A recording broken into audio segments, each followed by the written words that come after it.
Good afternoon sir.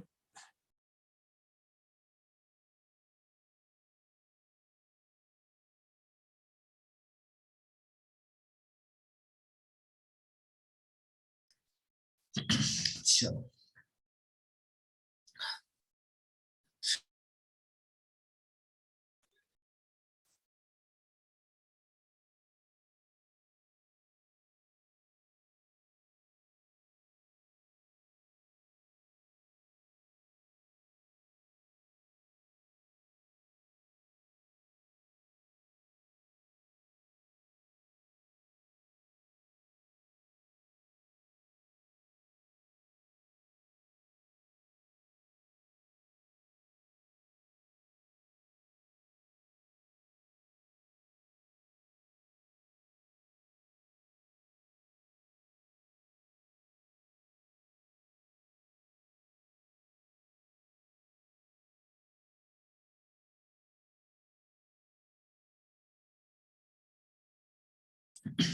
Sir morning.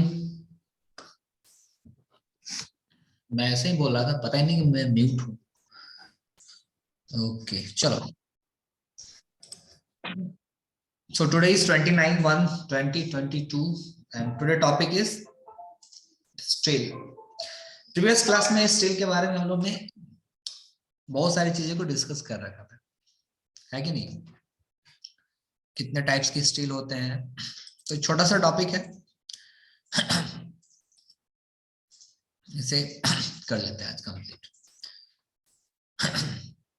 सो यहाँ तक हम लोग टाइप्स ऑफ स्टील में medium carbon steel, high carbon steel और mild carbon steel, mild steel के बारे में स्टडी कर चुके थे। कुछ मैन्युफैक्चरिंग ऑफ स्टील की कुछ प्रोसेस हैं, बस आपको नाम पता होना चाहिए कि बेसिमर प्रोसेस है, सेमेंटनरी प्रोसेस है, क्रिस्टल प्रोसेस है, ओपन अर्थ प्रोसेस है, इलेक्ट्रो स्मेल्टिंग प्रोसेस है, डुप्लेक्स प्रोसेस है। बस नाम पता होना चाहिए बेसिमर प्रोसेस, तो आपको नाम से पता होने से ही इनफ है आपके लिए, प्रोसेस आपको पढ़नी नहीं है। तो उसमें से एक बेसिमर प्रोसेस कभी कभी पूछता है एग्जाम में, ये बेसिमर प्रोसेस होता है क्या है? सो बेसिमर प्रोसेस होता है, it is a most prominent method used for the manufacturing. चलो नेट चला गया था, आवाज आ रही है? Yes sir. यस सर, आवाज आ रही है।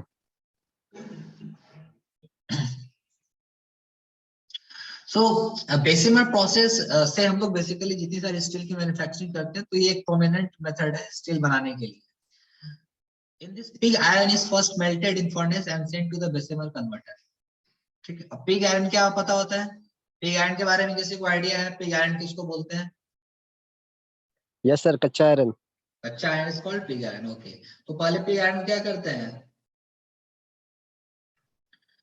फर्स्ट देखो, मैं एक बार दिखा देता हूँ पिग आयरन कैसा होता है। दिस इज पिग आयरन, दिख रही है? इसे हम लोग मैन्युफैक्चरिंग प्रोसेस कर करके इस तरीके से नॉट्स में कन्वर्ट कर देते हैं। दिखा देता है इस तरीके से, देखिए इसे नॉट्स बोलते हैं, एक नॉट्स।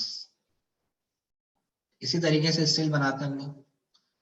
फिर उसे जो भी आपको शेप देना है वो शेप हम लोग दे देते हैं। सो बेसिमर कन्वर्टर में भेजते हैं, तो blast of hot air is given to oxidize the carbon. तो उस फर्नेस में जो भी कन्वर्टर होता है उसमें हॉट एयर देते हैं, जो जितने सारे कार्बन ऑक्सीडाइज हो जाए। Depending upon the requirement of some carbon and manganese is added. अगर कार्बन में तो कुछ ऐड करना है या मैंगनीज कुछ ऐड करना है तो कन्वर्टर में देते हैं वहां पे। and the molten material is then poured into the mold of from ignites. जो ignites मैंने दिखाया, तो बेसिकली ये प्रोसेस है हीट देना, पिघला करके जो भी मोल्ड है उसमें कन्वर्ट कर देना, ये आपका स्टील है। अब हीट ट्रीटमेंट ऑफ स्टील, अब देखो कुछ कुछ एग्जांपल देता हूँ, बाकी आपको स्टील में इतना ही पढ़ना था, है ना। अब बहुत सारे heat treatment of steel process है, जैसे हार्डनिंग हो गया, एनीलिंग हो गया, टेम्परिंग हो गया, नॉर्मलाइजिंग हो गया, ये सब सारे प्रोसेस है आपके हीट ट्रीटमेंट, कैसे आप स्टील को हीट दे रहे हो। एक आपसे क्वेश्चन पूछता हूँ, आपने नाम सुना होगा, एक मिनट, मैंने आपको प्रीवियस क्लास में बताया था स्टील के भी ग्रेड होते हैं, है ना। स्टील के भी ग्रेड होते हैं, मैंने बताया Fe 250 बताया था, Fe 415 बताया था, Fe 500 बताया था, ये सब सारे ग्रेड ऑफ स्टील हैं, ये सब इसके टेंसाइल स्ट्रेंथ की वैल्यू है, ये सुन लो। फिर मैंने बताया था कुछ Fe 500D भी होता है, डी मतलब डक्टाइल होता है। अब आपके पास मान लो ये स्टील कन्वर्ट करनी है आपको, आप जो घरों में रड यूज करते हो, स्टील यूज करते हो, वो क्या होता है, बेंड हो जाता है आसानी से बेंड हो जाता है ना। घर में जो आप स्टील यूज यस करते सर। हो इसी फॉर्मेट में तो आता है, वो स्टील बेंड आसानी से हो जाता है, उसमें जो भी शेप एंड साइज को वो उस शेप एंड साइज को कवर कर लेगा, है कि नहीं। आपको स्टीरअप्स बनाना है, रेक्टेंगल में स्टीरअप्स बन जाएगा, स्ट्रेट करना है, कटलमेंट कहीं पे करना आपको, बार को कटलमेंट हो जाएगा, तो वो सब इसलिए होते हैं कि उसमें डक्टिलिटी वैल्यू ज्यादा निकल के आती है ना। तो अब कैसे ये चीजें होती है, मैं बस एक एग्जांपल दे देता हूँ बनाने का, कैसे बनते हैं। पहले हम क्या करते हैं, जो भी आपका स्टील रड होता है, जो भी आपकी स्टील रड होती है, इसे हम लोग पहले हीट करते हैं, क्या करते हैं, हीट करते हैं। अब जैसे ही ये ज्यादा हीट हो जाता है, अब उसे ठंडा करने का प्रोसेस होता है। एक होता है आराम से धीरे धीरे ठंडा होना, एक होता है सडनली ठंडा कर देना, मतलब बहुत ही ठंड पानी उसमें डाल दो। तब क्या होगा, आपको इसका मैं डिजाइन करके दे रहा हूँ, ये कोड है इसका, ठीक है, स्टील का कोड है। तो जब हमने स्टील को हीट करा, तो ये टोटल पार्ट इसका गर्म होगा, ये सारा पार्ट गर्म होगा, ये सर नो। जब हम जैसे लोहार जब लोहा को हीट करता है तो पूरा लोहा हीट हो जाता है, ये सर नो। अब हम क्या Yes, sir. करते यस हैं, सर। अभी वो लोग फिर क्या करता है, उसको पानी के अंदर डाल देता है ना। आफ्टर समने क्या पानी के अंदर डाल देगा, तो उस केस में क्या होता है, देखो तो यहाँ भी वैसे ही करते हैं। अगर ज्यादा डक्टिलिटी चाहिए आपको, तो ये जो स्टील को आपने हीट किया है, इसे अचानक से आप सडनली ठंडा कर दो। आज जब हम सडनली ठंडा करेंगे तो होगा क्या, कभी बर्गर ये खाए हो, पेस्ट्रीज खाए हो, यस सर, खाए पेस्ट्रीज। उसके अंदर कुछ मसाला भरा रहता है, आलू वगैरह, है ना, सैंडविच टाइप में भरा रहता है ना। Yes sir. अब उसे जब माइक्रो ओवन में जब गर्म करते हैं, गर्म कर दिए, तो ऊपर वाला ना, जब उसे आप निकाले खाओगे तो ऊपर आपको ठंडा लगेगा हल्का हल्का, जैसे एयर का कांटेक्ट में आएगा क्या होगा, ठंडा हो जाएगा। जैसे ही आप नीचे जाओगे, ये बहुत ज्यादा हीट होता है, इससे जीभ जल जाएगा, होता है ना। Yes sir, Khan. तो यहाँ भी वही प्रोसेस होता है, जब आपने स्टील को हीट किया, हीट कर लो देखिए, जब आपने स्टील को हीट किया और इसे आप जब सडनली ठंडा करोगे, तो इतने दूर तक तो ये ठंड हो जाएगा, मतलब कि टेम्परेचर ऊपर में कम होगा, नीचे में क्या होगा, ज्यादा होगा, टेम्परेचर बढ़ते जाएगा, है कि नहीं, टेम्परेचर बढ़ते जाएगा। तो इस केस में क्या होता है कि आपका अंदर का पार्ट अच्छे से कोल्ड नहीं होता है, और उस टाइम हम लोग उसको निकाल ठंडा करवा देते हैं, तो इस केस में जो आपकी डक्टिलिटी की वैल्यू निकल के आती है, वो ज्यादा निकल के आती है, ठीक है। और एक होता है कि पूरा निकाल करके उसको आसानी से ठंडा एयर में पास करवा धीरे धीरे, तो पूरा आपका टेम्परेचर ये ठंड हो जाएगा, मतलब उसमें आपको ब्रिटलनेस उसमें ज्यादा आ जाएगा। तो इस तरीके से हम लोग स्टील रॉड को बनाते हैं। हाई जो HYSD स्टील होता है ना, हाई यील्ड स्ट्रेंथ स्टील, वो सब इसी प्रोसेस से बनता है, ठीक है। फिर आगे जब RCC आप पढ़ोगे ना, वहां पे इन डेप्थ में आपको समझा दूंगा पूरा प्रोसेस स्टेप बाय स्टेप क्या होता है। चलो, तो अभी स्टील में क्या है ना, स्टील में आपको इतना ही पढ़ना है। हाँ, कुछ ऑब्जेक्टिव क्वेश्चन पूछ देते हैं हीट ट्रीटमेंट प्रोसेस से, कि हीट ट्रीटमेंट प्रोसेस में एनालिंग क्या है, टेम्परिंग किसको बोलेंगे, हार्डनिंग किसको बोलेंगे। हर्षा। चलो, हाँ बोलिए, क्या बोल रहे थे, बोलो विक्की, नेट चला गया। Nothing, sir. Nothing, sir. Okay, can we continue? आज पता नहीं Sure, फिर sir. Net yes sir. आ रहा है जा रहा है, पता नहीं। चलो, तो ट्रीटमेंट ऑफ स्टील, तो इसमें कुछ कुछ प्रोसेस है, बस वो नाम आपको पता होना चाहिए, नॉमिनिकेशन, और इससे ज्यादा फिर आपसे कुछ पूछेगा नहीं एग्जामिनेशन में। तो heat treatment of steel is carried out to develop the desired properties in it. अब आपको कैसा स्टील चाहिए, ब्रिटल चाहिए, डक्टिलिटी चाहिए, तो कितनी डक्टिलिटी चाहिए, उसके अकॉर्डिंग हम लोग जो भी उसमें प्रॉपर्टीज डेवलप करनी होती है उसके अकॉर्डिंग हम लोग उसको हीट देते हैं। मतलब बेसिकली टेम्परेचर है, कैसे कितना टेम्परेचर देंगे, कब कमाएंगे कब घटाएंगे, उसके अकॉर्डिंग प्रॉपर्टी उसमें हम लोग डेवलप करते हैं। The properties of steel can be controlled and changed by various heat treatment. The two same type of steel having same composition can be given different properties by subjecting to different types of heat treatment. कहने का मतलब क्या बोल रहा है कि अगर आपका दो सेम टाइप का स्टील है, दो सेम टाइप का स्टील है और टेम्परेचर आपने अलग अलग दे के रखा है, तो दोनों की प्रॉपर्टी चेंज हो जाएगी। समझ में आ रहा है? तो हीट कैसे देना है स्टील बनाने के लिए एक बहुत इंपॉर्टेंट फैक्टर है, उसको आपको दिमाग में रखना है। ठीक है, अब वो प्लांट वगैरह में बेसिकली मैकेनिकल वाले लोग काम करते हैं तो उन लोगों को पता होता है, बट आरसीसी में मैं बता दूंगा आपको सारा चीज। तो पहला है हार्डनिंग। अब हार्डनिंग हम लोग क्या कर रहे हैं, it consist of steel above the critical temperature and holding it there for some times and then rapidly cooling it by immersing it in solution of salt, water or oil to induce desired hardness। तो hardening एक process है, इसमें भी मैं heat दे रहा हूं। अभी क्या कर रहे हैं कि क्रिटिकल टेम्परेचर के ऊपर कुछ देर तक हम लोग रखेंगे, क्रिटिकल टेम्परेचर के ऊपर कुछ देर हम लोग रखेंगे। अब मुझे बता दो कि क्रिटिकल टेम्परेचर कितना हो सकता है?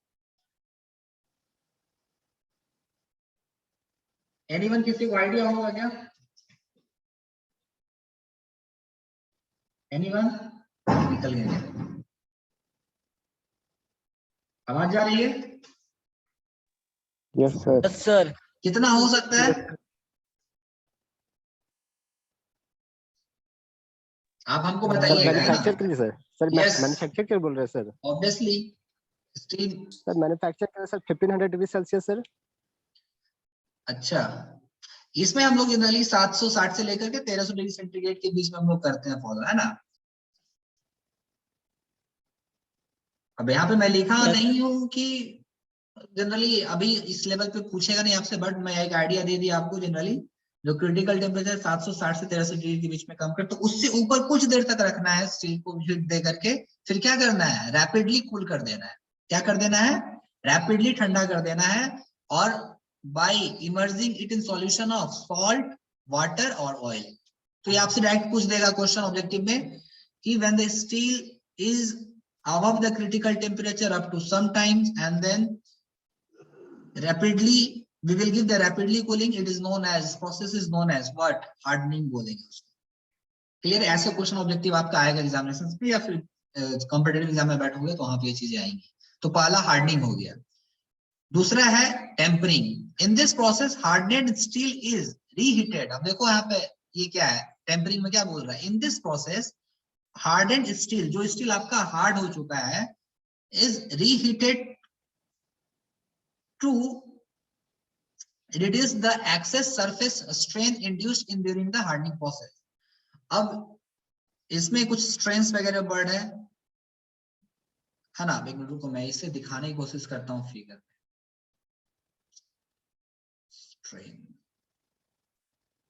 स्ट्रेन क्या होता है?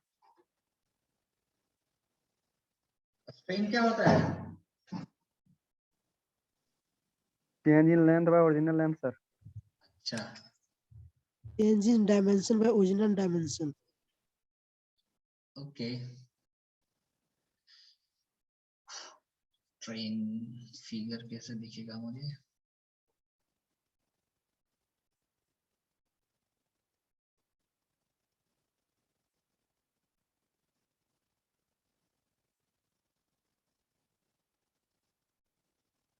ये दिख रहा है? Yes sir. Yes sir. ये Yes, मेटल sir. स्ट्रेन है। ये स्ट्रेन की वजह से इस तरीके से आपको दिखता है। लेकिन यहाँ पे जो स्ट्रेन हम लोग यूज कर रहे हैं, in this process hardening steel is reheated to receive the excess surface strain induced in it in during the hardening process. अब जैसे हार्डनिंग करते हैं ना, जैसे हार्डनिंग में मैंने क्या किया, हार्डनिंग में मैंने पूरा स्टील को पहले हीट किया, फिर तुरंत ठंडा कर दिया। तो आप देखोगे उसके सरफेस पे ना एक्सटेंसिव, आप कभी ऑब्जर्व करना, कभी किसी लोहार के पास जाना, वहां में देखना, जैसे ही हीट करेगा, पानी में डालकर जाना, ठंडा करेगा ना, उसके सरफेस पे एक स्ट्रेन टाइप का आपको दिखेगा लेयर, इस तरीके से छोटा छोटा छोटा टाइप का, देखे हो कभी? Yes Yes, sir. sir. जैसा फिगर में देखा उस टाइप से आपको दिखेगा। और जब अचानक से ठंड करोगे, वहां से फिर कुछ निकलेगा, वहां से कुछ आयरन का कंपाउंड्स निकलना स्टार्ट हो जाएगा, यस सर। Yes sir. और उसी कंपाउंड्स को हम लोग स्लैग सीमेंट में यूज कर लेते हैं, सुने हो ना? उसका भी बनता है स्लैग सीमेंट, जो पोर्टलैंड स्लैग सीमेंट होता है। क्या होता है, आयरन का तो और रहता है ना, उसमें आयरन का कंपाउंड्स यूज करते हैं जो वेस्टेज होता है। Yes sir. तो नेक्स्ट प्रोसेस है annealing. It is a term used for the treatment of any metal in which it is heated below the critical temperature. अब इसमें एनेलिंग में क्या कर रहे हैं, बिलो क्रिटिकल टेम्परेचर मतलब 500 से लेकर के 600 डिग्री सेंटीग्रेड के बीच में हम लोग हीट करते हैं to induce the following properties, remove excess strain, it makes it modifies electrical and mechanical properties and removes gases. तो अब देखो, हार्डनिंग और इनेलिंग में क्या डिफरेंस है, एक हार्डनिंग प्रोसेस है और एक एनेलिंग प्रोसेस है, दोनों में क्या डिफरेंस हुआ, इसे मैं क्रिटिकल टेम्परेचर के ऊपर हीट कर रहे हैं, और एनेलिंग में क्या करते हैं, क्रिटिकल टेम्परेचर के नीचे हीट कर रहे हैं। फायदा क्या मिल रहा है, स्ट्रेन हम लोग यहाँ पे निकाल दे रहे हैं एनेलिंग में, वहां पे स्ट्रेन डेवलप हो जा रहा है, उसे टेम्परिंग के थ्रू फिर हम लोग हटाते हैं। टेम्परिंग करने का मतलब मैं उसे फिर से हीट करता हूँ। समझ में आ रहा है प्रोसेस कैसे करते हैं? यहाँ पे electrical and mechanical property change हो जाएगा अगर आप कम टेम्परेचर पे हीट करोगे, और जो भी गैसेस कंपाउंड्स होते हैं वो भी रिमूव हो जाएंगे। This is annealing process. And last one is normalising. Normalising क्या, it consists of heating steel above critical temperature and rapidly cooling in air in order to modify the deformities imparted during manufacturing process. अब मुझे बताओ, hardening and normalising में क्या difference है? Hardening and normalising में क्या difference है, बताइए? What is the difference between hardening and normalising? Sir difference तो नहीं है सर, दोनों एबव में ही क्रिटिकल टेम्परेचर के एबव में हीट हो रहा है। अच्छा देखो, हार्डनिंग में जब हम लोग कूलिंग करवाते हैं तो वहां पे हम लोग क्या यूज करते हैं, वाटर यूज करते हैं, ऑयल यूज करते हैं, इन द वाटर करते हैं। यहाँ पे क्या यूज कर रहे हैं, यहाँ पे एयर क्या से। यूज कर रहे हैं, एयर। डिफरेंस निकल गया? Yes sir, yes sir. यही पूछता है एग्जामिनेशंस में, आप लोग हार्डनिंग मार के आओगे, बट दैट इज नॉर्मलाइजिंग। सारे ऑप्शंस रहेंगे आपको वहां। समझ में आ गए कॉन्सेप्ट, स्टील मैन्युफैक्चरिंग कैसे होती है? तो बेसिकली स्टील मैन्युफैक्चरिंग में हम लोग हीट को कैसे प्रोवाइड करेंगे, तो जैसे पहला मैं फिर से रिकैप कर रहा हूं, हार्डनिंग क्या है, क्रिटिकल टेम्परेचर से ऊपर कुछ समय तक रखेंगे। अब देखो वहां पे लिखा था क्या, सम टाइम्स तक रखेंगे। एक डिफरेंस और देखो, यहाँ पे क्या लिख रहा है, above the critical temperature. Some time तक नहीं रख रहे हैं, यहाँ पे अबव द टेम्परेचर ही रख रहा है, क्रिटिकल टेम्परेचर के ऊपर ही। एक और डिफरेंस निकल गया है। और यही सब छोटे छोटे डिफरेंस से क्वेश्चन आपके एग्जाम में आते हैं, जो कि बच्चे लोग गलत करके आते हैं। आया समझ में? Yes sir. तो फिर से मैं बता दे रहा हूं, हार्डनिंग हीट ट्रीटमेंट प्रोसेस है जिसमें स्टील को हम लोग अबव क्रिटिकल टेम्परेचर के ऊपर कुछ समय तक रखते हैं, फिर उसे हम कूल करवा देते हैं। कहाँ पे, वाटर पे, ऑयल पे, या कोई सॉल्ट सॉल्यूशन पे। ठीक है। दूसरा मैंने क्या पढ़ा, हार्डनिंग के बाद हमने क्या पढ़ा, याद है किसी को? हार्डनिंग के बाद क्या पढ़े, टेम्परिंग। अब टेम्परिंग में क्या हुआ, कुछ स्ट्रेंथ डेवलप हो जाते थे, क्योंकि जब हम अचानक सा स्टील को, जो आपका हार्डनिंग प्रोसेस है, ऐसे अगर पानी के अंदर डालोगे तो इसमें कुछ स्ट्रेंथ डेवलप हो जाते हैं, इसको कॉन्ट्रैक्ट करने के लिए, इससे उबरने के लिए हम लोग टेम्परिंग करते हैं। टेम्परिंग क्या है? ये हार्डन स्टील, जो पॉली स्टील हार्डन आपका हो गया है, उसे आप फिर से रीहीट करोगे to reduce the excess surface strain induced in during the hardening process. फिर बात करते हैं एनलिंग की। तो हार्डनिंग में हम लोग क्रिटिकल टेम्परेचर से ऊपर हीट देते हैं, एनलिंग में हम लोग क्रिटिकल टेम्परेचर से नीचे हीट करेंगे। टेम्परेचर आपका 500 से लेकर 600 डिग्री सेंटीग्रेड के बीच में होगा, और ऐसा करने से आपके स्टील में एक्सेस स्ट्रेन नहीं आएगा।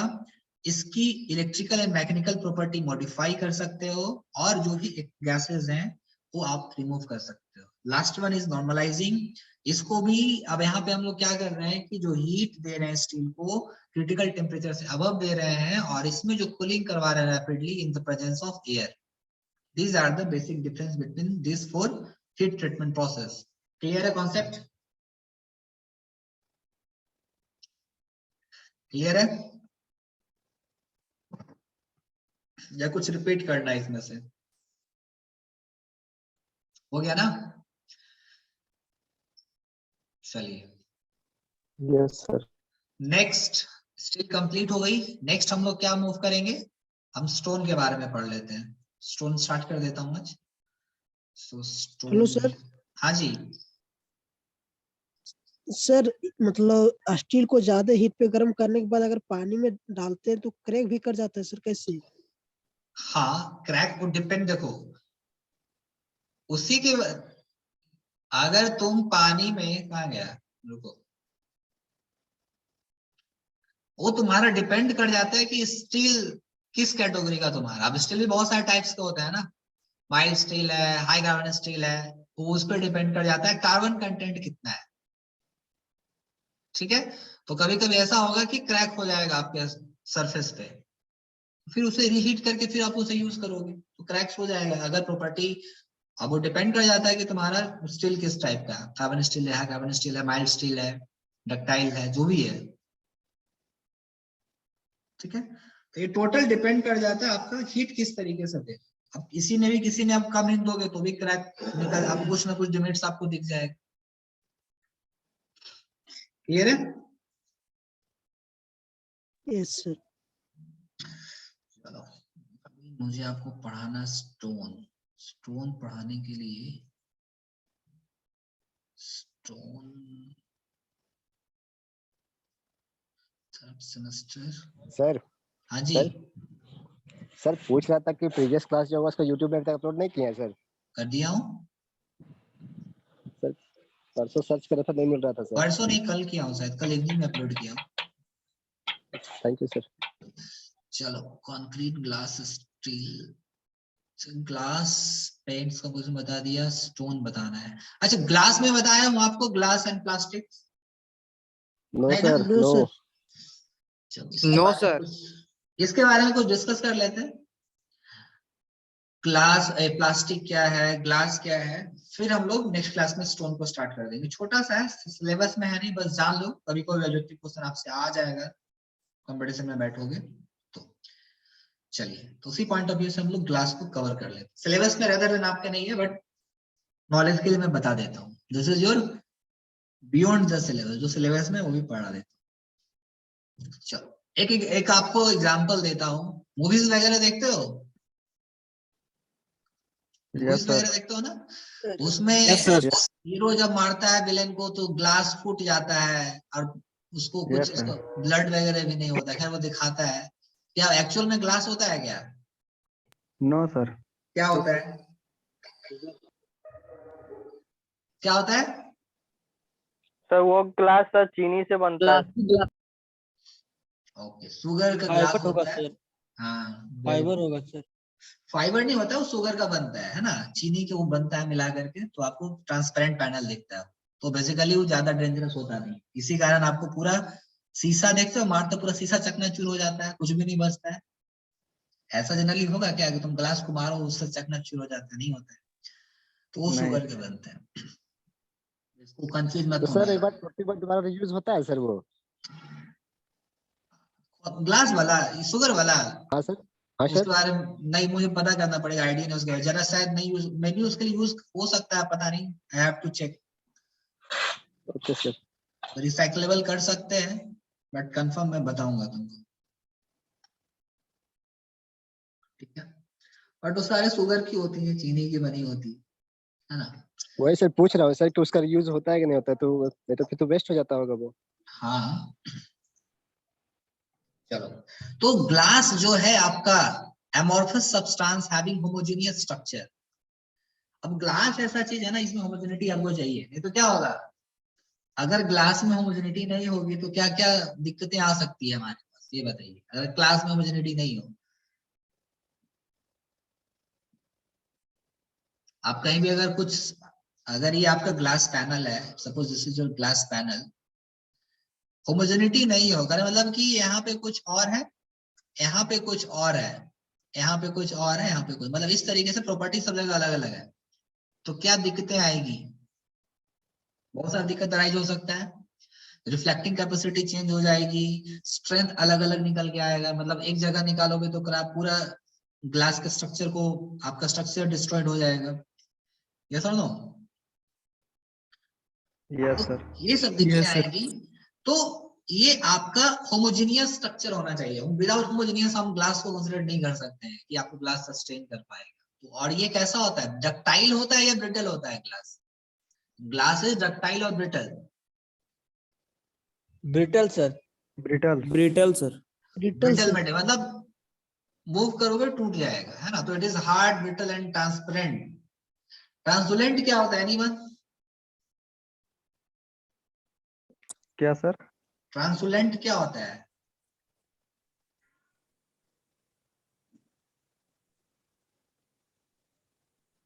आइडिया है किसी को? No sir.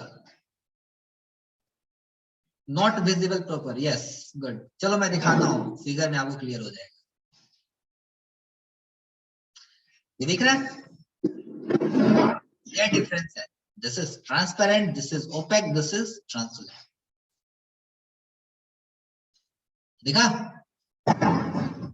यहाँ पे यस अच्छे से सर। देखिए, समझ लो दोनों चीज को। दिस इज ओपेक, दिखेगा ही नहीं। ट्रांसपेरेंट कुछ कुछ दिखेगा, हल्का हल्का दिखेगा, और ये ट्रांसपेरेंट पूरा दिखेगा। क्लियर है डिफरेंस? Yes sir. चलो आगे बढ़ते हैं। So it is hard, brittle, transparent or translucent in some cases. It is the most common material glazed into the frames for doors, windows and curtain walls. The most common type of glass used in the building construction are sheet, plastic laminated, insulating, tempered, bind pattern glass. इतने सारे glass के pattern है, ठीक है। तो इतने सारे आपके ग्लास के पैटर्न है। एमोर्फस क्या होता है anyone? What do you mean by amorphous?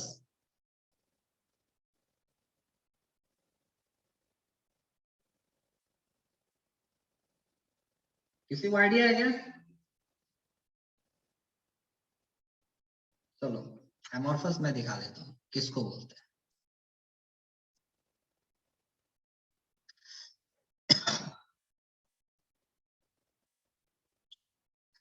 Diamond देखे हो?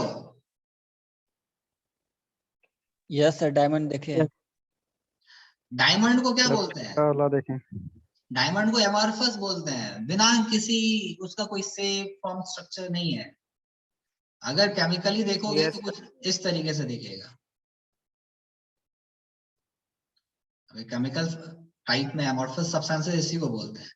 This is sir photo crystalline. दिखाइए ना। हाँ मैं दिखा रहा हूँ, केमिकल बॉन्डिंग में देख लो। This is crystalline structure, bell shape structure होगा। This is polycrystal, this is amorphous. Clear है?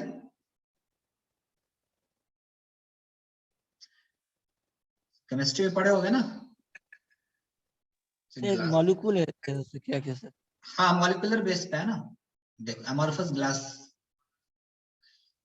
मॉलिक्यूलर स्ट्रक्चर ही दे रहा है। मतलब जनरली एमोर्फस को इसका कोई शेप एंड साइज निश्चित नहीं है, दैट इज कॉल्ड एमोर्फस।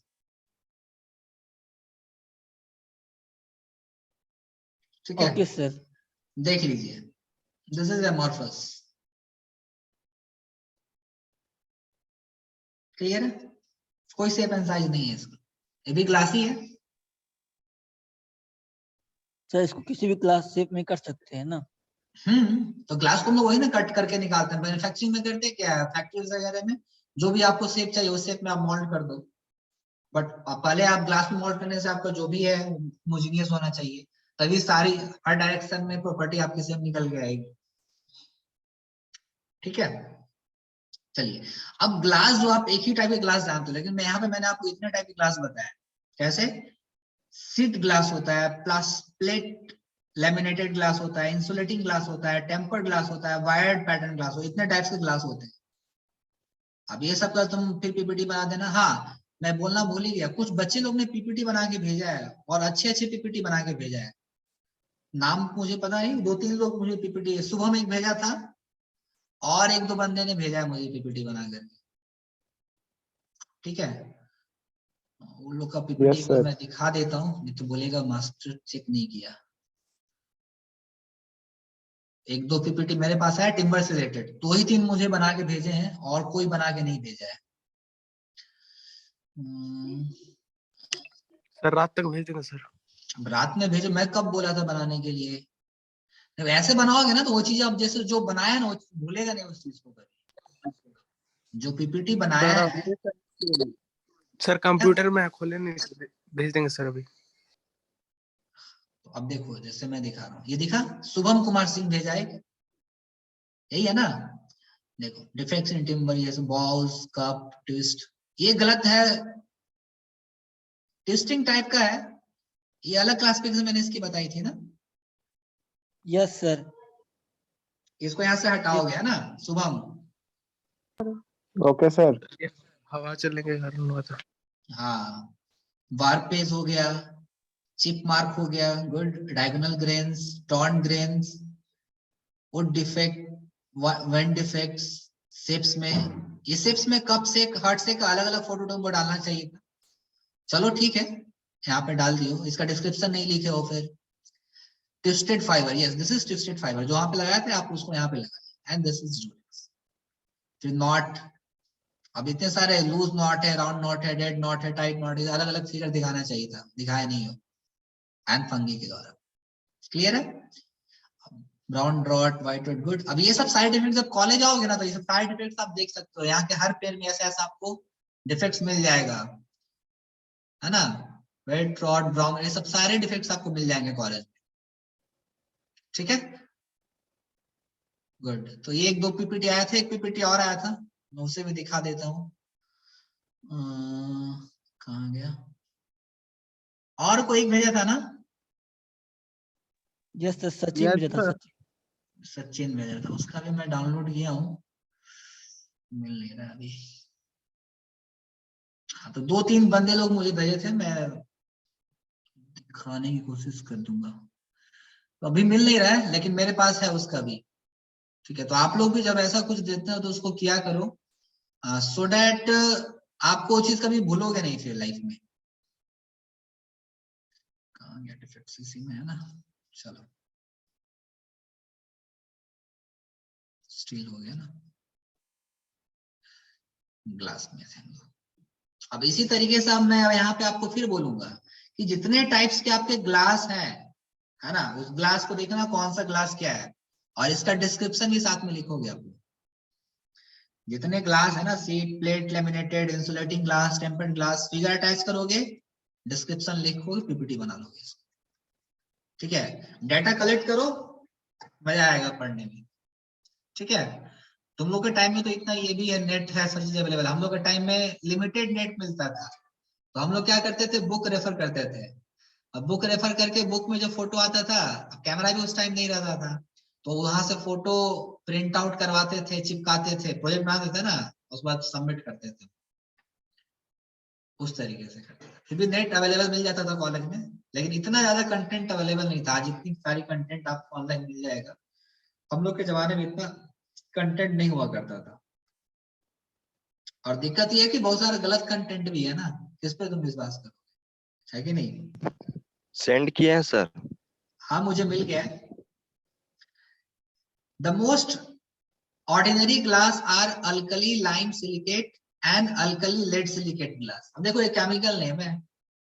जो मोस्ट ऑर्डिनरी ग्लास, अब एग्जाम में आ जाएगा, alkaline silicates are the which type of glass? These are the ordinary glass. तो alkaline silicate and alkali lead silicate, तो ये सब सारे ordinary glass आते हैं. अब जो पूछेगा आपसे एग्जामिनेशन में क्वेश्चन, ये पूछेंगे ये डेटा. मैंने पूछा डेटा पे हमेशा ध्यान देना. MS पावर पॉइंट में, हाँ बेसिक MS पावर पॉइंट में बनेगा. Compressive strength of glass range कितना होता है देख लो. तो कंप्रेसिव स्ट्रेंथ आपकी ग्लास 700 से लेकर के 1000 न्यूटन पर mm स्क्वायर होती है. टेंसाइल स्ट्रेंथ कितनी निकल के आती है? 30 to 60 न्यूटन पर mm square. And modulus of elasticity जो रेंज होता है 0.45 इंटू 10 टू द पावर 5 से लेकर के 0.8 इंटू 10 टू द पावर 5. ये तीनों डेटा आपको पता होना चाहिए, पूछता है. क्लियर है? पता रहेगा. तो आपको ये भी पता होना चाहिए कि जो आपकी ग्लास है, glass is stronger in compression rather than tension. पूछ देगा. टेंसाइल स्ट्रेंथ कम निकल के आती है ग्लास की, कंप्रेसिव स्ट्रेंथ ज्यादा निकल के आती है. चलिए आगे बढ़ते हैं. अच्छा इसी बताओ ग्लास का फायदा क्या है कंस्ट्रक्शन पॉइंट ऑफ व्यू से. अगर मैं पूछूं आपसे ग्लास का क्या बेनिफिट है, एनीवन बेनिफिट मुझे समझा दो कोई. आप जब कंस्ट्रक्शन में ग्लास यूज करते क्या बेनिफिट है, क्या डिमेरिट्स है, एनीवन कोई बता पाएगा?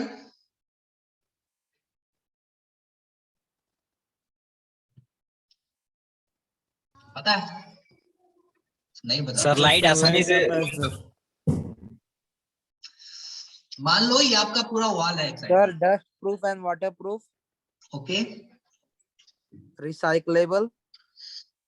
रिसाइक्लेबल ग्लास को तुम रिसाइकिल कर लेते हो क्या? और डिपेंड करता है तुम किस टाइप का फाइबर यूज कर रहे हो ना. फाइबर यूज करते यस सर, किस टाइप का फाइबर यूज करते हैं. सही बात. Okay. Weather and rust resistant. Okay. Aesthetical appearance बढ़ जाएगा. सर यूवी रे से प्रोटेक्ट करती है सर. ओके. दिखने में अच्छा लगेगा. और सबसे मेजर कॉस्ट ऑफ कंस्ट्रक्शन आपका कम निकल के आएगा. मान लो कि इस पोर्शन में आपने ग्लास लगा दिया, ठीक है.